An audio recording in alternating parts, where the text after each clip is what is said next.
来乡亲啊，继续来看台东县的成功镇举办着鸡鱼节的活动。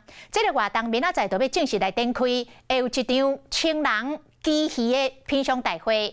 虽然今年一开始所掠到的鸡鱼较少，也毋过有渔民是掠到一尾401公斤重的，都爱滚来渔民做伙羹才羹的赢。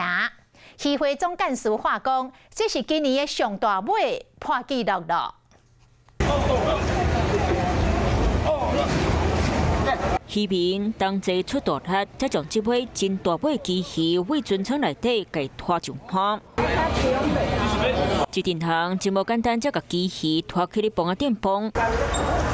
这尾401公斤重，是办比赛这10年来上大尾鸡鱼。